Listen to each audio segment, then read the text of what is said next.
নিজৰ কৰ্মক্ষেত্ৰৰ বিষয়ে সকলো কথা জনাৰ চেষ্টা কৰক। মই মোৰ ছাত্ৰ-ছাত্ৰীসকলক সততে এই শিক্ষা দিওঁ যে জীৱনত সফল হ'বলৈ প্ৰথমতে জীৱনৰ প্ৰতি তাৰপিছত নিজৰ কামৰ প্ৰতি উৎসাহ বৃদ্ধি কৰিব লাগিব।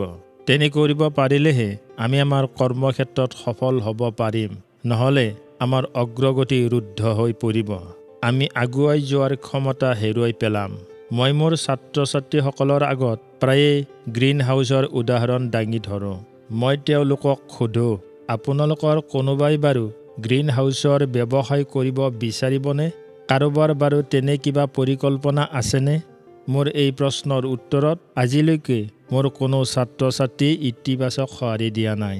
তেওঁলোকৰ তেনে নেতিবাচক সঁহাৰি পোৱাৰ পিছত মই তেওঁলোকক বুজোৱাৰ চেষ্টা কৰোঁ যে আজি যেনেদৰে পৰিৱেশ প্ৰদূষিত হ'বলৈ লৈছে, তাত গ্ৰীণ হাউচৰ ব্যৱসায় এটা লাভজনক ব্যৱসায় নহয়, এটা জনকল্যাণমূলক ব্যৱসায় হিচাপেও পৰিগণিত হ'ব পাৰে। তেতিয়া প্ৰতিঘৰ মানুহেই ঘৰতে সুমথিৰা বা মৌচম্বী ৰুই তাৰ ফল খাব পাৰিব আৰু আনন্দ উপভোগ কৰিব পাৰিব। নিজৰ গছৰ ফল খোৱাৰ আনন্দই বেলেগ। মই যুক্তি দিওঁ, যদি আমেৰিকাৰ লাখ লাখ মানুহে নিজাববীয়া ছুইমিং পুল নিৰ্মাণ কৰিব পাৰে, তেনেহ'লে নিশ্চিতভাৱে কোটি কোটি পৰিয়ালে গ্ৰীণ হাউচ কিনিব পাৰিব। কাৰণ ছুইমিং পুলতকৈ বহুগুণে কম খৰচতে ঘৰতে এটা গ্ৰীণ হাউচ প্ৰতিষ্ঠা কৰিব পাৰি।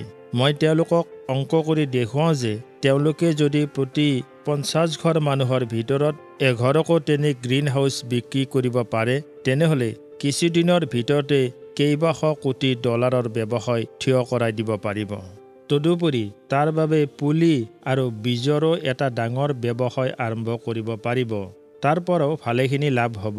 মোৰ তেনে কৌশলে তেওঁলোকক গ্ৰীণ হাউচৰ প্ৰতি ইমান বেছি আগ্ৰহী কৰি তোলে যে তেওঁলোক আন বিষয়লৈ যাবলৈ ইচ্ছা নকৰা হয়। তাৰ বিষয়েও আৰু অধিক কথা শুনিবলৈ আগ্ৰহ প্ৰকাশ কৰে। এইটোৱেই উৎসাহৰ শক্তি। যথাযথ উৎসাহে মানুহক সহজে প্ৰভাৱিত কৰিব পাৰে। আনৰ মাজত উৎসাহ বৃদ্ধি কৰাৰ ক্ষেত্ৰতো গভীৰতালৈ যোৱাৰ চেষ্টা কৰক। যাৰ লগত কথা পাতিব লগা আছে বা যাৰ লগত আপোনাৰ সম্পৰ্ক স্থাপন হ'বলৈ ওলাইছে, তেওঁৰ বিষয়ে জানিবলগীয়া সকলো কথা জনাৰ চেষ্টা কৰক। তেওঁ কি কৰে, তেওঁৰ পাৰিবাৰিক পৰিচয়, তেওঁৰ চিন্তাধাৰা, তেওঁৰ উচ্চাভিলাষ, এই সকলোবোৰ কথা জনাৰ চেষ্টা কৰক। তেওঁৰ বিষয়ে যিমান কথা জানিবলৈ সক্ষম হ'ব, তেওঁৰ প্ৰতি আপোনাৰ আগ্ৰহ সিমানেই বৃদ্ধি পাব। তেওঁৰ সম্পৰ্কে আপুনি যিমান গভীৰতালৈ সোমাই যাব পাৰিব, মানুহজনৰ বিষয়ে আপুনি সিমান বেছি আগ্ৰহ উদ্ৰেককাৰী কথা জানিব পাৰিব। তেওঁৰ প্ৰতি আপুনি সিমান বেছি আগ্ৰহ অনুভৱ কৰিব।